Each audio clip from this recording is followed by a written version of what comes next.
खुद से जीतने वालों को मेरा सलाम और प्रणाम। दोस्त से पैसे मांगने गए और वहीं बेहोश हो गए। जब होश में आए तब बताया कि दोस्त 4 दिन से कुछ खाया नहीं। दोस्त और नवाज दोनों साथ में खूब रोए। ये वक्त ही कुछ ऐसा था। 2002 से 2007 के बीच नवाजुद्दीन गंभीर आर्थिक तंगी से गुजरे। जो इंसान के बस में था वो सब कुछ नवाज कर रहे थे, लेकिन अब सब्र का बांध टूट रहा था, खुद से विश्वास छूट रहा था। समझ नहीं आ रहा था कि मैं एक्टर बनने के लिए, अपने सपने को जीने के लिए और क्या करूं। हम वीडियो में देखेंगे कि इन 7-8 सालों के संघर्ष में नवाज के पास हार मारने के, खुद पर तरस खाने के कई कारण थे, कई मौके थे, लेकिन नामदार नवाजुद्दीन सिद्दीकी ने कभी खुद पर तरस नहीं खाया, खुद को कमजोर नहीं किया, और ये बहुत मायने रखता है। मार्टिन सेलिगमैन किताब लर्न इट ऑप्टिमिज्म में कहते हैं कि जीवन की सबसे बड़ी परीक्षा है कि हम फेलियर को कैसे देखते हैं, क्योंकि जैसा हमारा नज़रिया होगा वैसे ही हम फेलियर और मुश्किल को हैंडल करेंगे और वैसी ही हमारी सफलता होगी। यानी फेलियर को देखने का नज़रिया आपकी सफलता पर बड़ा प्रभाव डालता है। फेलियर से कैसे बाहर निकले, हार कैसे बचाए, हम नवाजुद्दीन साहब की कहानी से सीखेंगे। सबसे पहली बात, कभी अपने ऊपर तरस मत खाओ। फेलियर के प्रति डिप्रेस्ड या उदास हो जाना ये बहुत स्वाभाविक और आसान काम है, लेकिन ऐसा करने से अंदर लाचारी पैदा हो जाती है। आप ऐसे मेंटल स्टेट में चले जाते हो जहां आपको लगने लगता है कि मैं कितना बेचारा हूं, मैं चाहे कुछ भी कर लूं, मैं कुछ बदल नहीं सकता, मैं हर बार फेल ही होऊंगा। इसे कहते हैं learned helplessness. Psychologist Martin Seligman कहते हैं कि ऐसी स्थिति में लोगों को लगने लगता है कि मेरे एफर्ट्स पॉइंटलेस हैं, मैं पूरी तरह हेल्पलेस हूं और मेरी योग्यता वर्थलेस है। असहायता क्यों होती है? 3 गलत बिलीफ सिस्टम के कारण। हम फेलियर आने पर बहुत इमोशनल हो जाते हैं और इस दुख में जो भी बात मन में पहले आती है बिना एनालाइज किए उस पर यकीन कर लेते हैं और उसको बार बार दोहराते रहते हैं, जिस कारण हमारे अंदर 3 बिलीफ सिस्टम बन जाते हैं। Tony Robbins awaken the giant with in में कहते हैं, अगर आप जीवन में कुछ भी सार्थक करना चाहते हो तो आपको इन 3 बिलीफ सिस्टम के चंगुल से बाहर आना होगा। पहला बिलीफ सिस्टम है परमानेंस ऑफ फेलियर। मैं हमेशा से असफल हूं। इंसान विश्वास करने लगता है कि मैं बचपन से ही कमजोर या हमेशा से धीमा हूं, मैं कितनी भी कोशिश कर लूं पर कुछ बदलने नहीं वाला। नवाज कहते हैं, बचपन में मुझे लोग तीतर पहलवान कहते, क्योंकि या तो मैं कुश्ती बहुत जल्दी जीत जाता या बहुत जल्दी हार जाता। इसका कारण था कि मैं शरीर से बहुत कमजोर था। मैं 2 महीने पहले ही पैदा हो गया था, जिस कारण मेरा शरीर काला और बचपन से कमजोर था। आंखें भी हमेशा लाल रहती।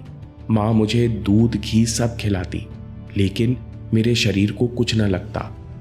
यही कारण था कि अब्बू ने मुझे कुश्ती सीखने भेजा। पहलवान ने बहुत दंड पिलवाई, पर मैं वैसा का वैसा ही था। नवाज कहते हैं, लेकिन मैं बहुत चतुर पहलवान था, कभी कभी दांव लगाकर बड़े पहलवान को भी हरा देता।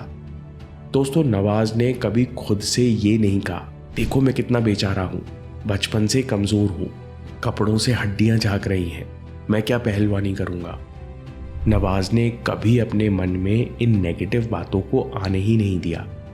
अगर नवाज शरीर की कमजोरी को परमानेंट फेलियर मान लेते तो ये फेलियर उनकी पूरी जिंदगी में दीमक की तरह फैल जाता। एक्टर तो छोड़ो, वो कभी अपने गांव से बाहर नहीं निकल पाते, ना ही कभी पढ़ाई पूरी कर पाते।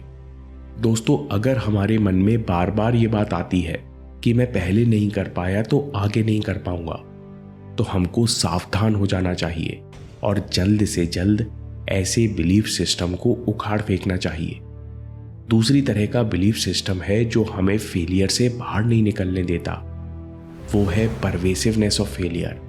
मैं हर चीज में फेलियर हूं।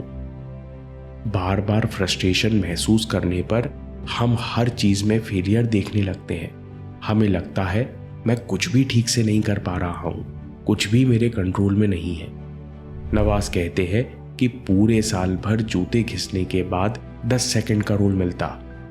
एक बार रोल मिला भी तो प्रोड्यूसर 1500 रुपये खा गया। जूनियर आर्टिस्ट का कार्ड ना होने के कारण आधे पैसे कास्टिंग वाला असिस्टेंट रख लेता। खाने का गुजारा ठीक से नहीं हो पाता, जिस कारण बाल झड़ रहे थे, चेहरे पर झुर्रियां आ रही थी। फिर वही कास्टिंग वाले कहते कि शक्ल तो देखो अपनी, तुम एक्टर कैसे बनोगे। नवाज कहते हैं कि माँ को एहसास हो जाता कि मैं थोड़ा डिप्रेशन में हूँ। खत की आखिरी लाइन में माँ लिखती, बेटा 12 साल में कचड़े के दिन भी बदलते हैं, यानी कचड़ा रिसाइकल हो जाता है। बेटा तू तो इंसान है, तेरे दिन भी बदलेंगे। नवाज ने यह कभी नहीं सोचा कि हर तरफ से मुश्किल है। उन्होंने संघर्ष और अन्याय को अपना फेलियर नहीं माना, उम्मीद नहीं हारी।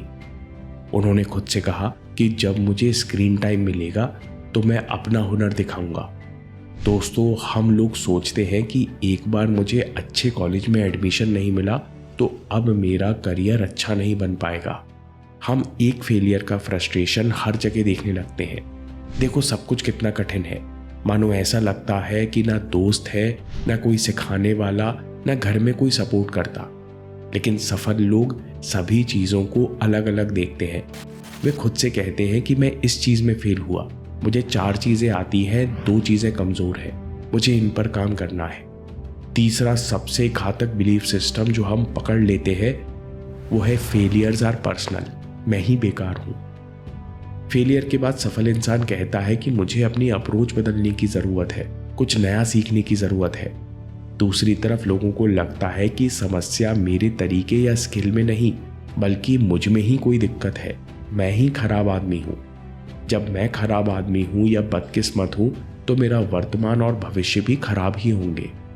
नवाज कहते हैं कि सन 2000 में मुझे कमल हसन के साथ हे राम में एक्टिंग करने का मौका मिला। रोल छोटा पर प्रभावशाली था, लेकिन फिर किसी कारण से एडिट में उस रोल को काटना पड़ा। मैं बहुत रोया। वो मेरे करियर की बेहतरीन शुरुआत हो सकती थी। उस दिन किस्मत साथ दे जाती, मैं स्क्रीन पर दिख जाता तो मुझे 7 साल और इस तरह स्ट्रगल नहीं करना पड़ता। दोस्तों, ये वो समय होता है जहां हम कुछ नहीं कर पाते और हम में से कई लोग बदकिस्मती को अपनी हार मान लेते हैं कि मेरी तो किस्मत ही खराब है, दुनिया को सच्चे हुनर की कद्र नहीं। ऐसी बातों से हम अपने सपनों को मार देते हैं और एक हारा हुआ जीवन जीने को तैयार हो जाते हैं। अगर हमारे अंदर ऐसे विचार आने लगे कि मैं कितना अभागा हूँ, बहुत कमज़ोर हूँ, कितना बुरा दिखता हूँ वगैरह वगैरह, तो स्वयं के अंदर झांकना चाहिए और इन विचारों को जड़ से उखाड़ देना चाहिए। कैसे करेंगे? Find something to control. अगर आपको कुछ भी समझ नहीं आ रहा, आपको लगने लगा है कि मेरा जीवन कहीं नहीं जा रहा, तो ये 3 चीज़ें कंट्रोल करो: सोने और उठने का समय, अपनी डाइट और 30 से 50 मिनट एक्सरसाइज। पहले ये 3 चीज़ें कंट्रोल करो, फिर अपने कंट्रोल का दायरा बढ़ाते जाओ। दूसरी बात, ईगो इज द एनिमी में मार्क मेसन कहते हैं अपने दिमाग से बाहर निकलो। जो इंसान अपने ही विचारों के बारे में पूरे समय सोचता रहता है वो कल्पनाओं में समस्याओं को कई गुना बढ़ा लेता है और रियलिटी से दूर हो जाता है। मार्क मेसन कहते हैं कि अपने समय को डेड टाइम से अलाइव टाइम में बदलो। मान लो कि 4 लोगों ने आपका मजाक उड़ाया, आपको बुरा लगा। डेड टाइम, आप लगातार बुरे अनुभव को बार बार दोहराकर खुद को परेशान करते रहते हो कि उनकी इतनी हिम्मत कैसे हुई, वे मुझ पर हंसे क्यों, लोग मेरा मजाक क्यों उड़ाते हैं। आप बुरे विचारों के बारे में ही विचार करते रहते हो, गुस्से, जलन, दुख जैसी हीन भावनाओं से घिर जाते हो, जिस कारण बुरे विचार को सीख में बदलने की सोच भी नहीं पाते। दूसरी तरफ अलाइव टाइम, आप विचारों के बारे में उलझने की बजाय अलर्ट हो जाओगे और लिखना शुरू कर दोगे कि जो हुआ उसमें मैं और क्या बेहतर कर सकता था, यदि कुछ है तो मैं उसे कैसे ठीक करूंगा। प्रैक्टिकल टिप, लिखकर सोचो। प्रॉब्लम के सॉल्यूशन 2-3 स्टेप्स में लिखो। आप प्रॉब्लम्स तो सॉल्व करोगे ही, पर सबसे ज़रूरी बात, आप कल्पनाओं से बाहर निकलोगे और नेगेटिव विचारों के प्रति अवेयरनेस बचेगी। दूसरी प्रैक्टिकल टिप, रीड बायोग्राफीज। ऐसी बायोग्राफीज पढ़िए जिसमें लोगों ने नेगेटिव स्थिति के लिए भी बहुत पॉजिटिवली रिएक्ट किया। इससे आपको एहसास होगा कि अरे हाँ, इस बात को तो ऐसे भी सोचा जा सकता है, इस हालात में तो ऐसे भी रिएक्ट किया जा सकता है। प्रैक्टिकल नॉलेज बढ़ने पर आप पास्ट की साइकिल तोड़ोगे। ये 3 बिलीफ सिस्टम आपको जीवन में मिटाने ही होंगे, नहीं तो आप हमेशा सीमित और सीमित महसूस करोगे, कभी फेलियर और हार से बाहर नहीं आ पाओगे। समरी में इन 3 बिलीफ सिस्टम से सावधान हो जाओ। पहला, परमानेंस ऑफ फेलियर, मैं हमेशा से असफल हूं, प्रॉब्लम्स परमानेंट है। दूसरा, परवेसिवनेस ऑफ फेलियर, मैं हर चीज में फेलियर हूं, हर चीज में मुश्किल है। तीसरा, फेलियर्स आर पर्सनल, मैं ही बेकार हूं, मेरी ही किस्मत खराब है। अगर आपको कुछ समझ नहीं आता तो पहले 3 चीजें कंट्रोल करो, अपने सोने उठने का समय, अपनी डाइट और 30 से 50 मिनट एक्सरसाइज। बस ये कंट्रोल करो, फिर अपने कंट्रोल का दायरा बढ़ाते जाओ। डेड टाइम को अलाइव टाइम में बदलो, प्रॉब्लम के सॉल्यूशन ढूंढो, बेहतर होने के लिए स्टेप 1 2 3 लिखकर सोचो। 2 प्रैक्टिकल टिप्स, ऐसी बायोग्राफी और किताबें पढ़ो जहां लोगों ने नेगेटिव स्थिति के लिए भी पॉजिटिव रिएक्ट किया है। प्रैक्टिकल नॉलेज बढ़ने से आप पास्ट की साइकिल तोड़ोगे। दोस्तों, अगर आपको ये वीडियो पसंद आया तो देखिए 25,000 लोगों पर रिसर्च करने के बाद नेपोलियन हिल ने पाया कि 30 ऐसे कारण हैं जिसकी वजह से लोग जीवन में फेल होते रहते हैं, जिसमें एक सबसे बड़ा कारण है लैक ऑफ डिसीजन। तो सवाल है कि हम अपने अंदर ऐसा दृढ़ निश्चय कैसे पैदा करें जिससे हमारी जिंदगी बदल जाए। वीडियो में 5 स्टेप समझिए और देखिए वो कौन से डिसीजंस होते हैं जो आपकी जिंदगी बदल देते हैं। अभी देखिए या बात के लिए सेव कर लीजिए। आपके समय से कोई वीडियो, कोई ऐप, कोई न्यूज़ कीमती नहीं है। मैं काम के किस्से लाता रहूंगा। हिम्मत, हरकत, होशियारी, हम जीतेंगे।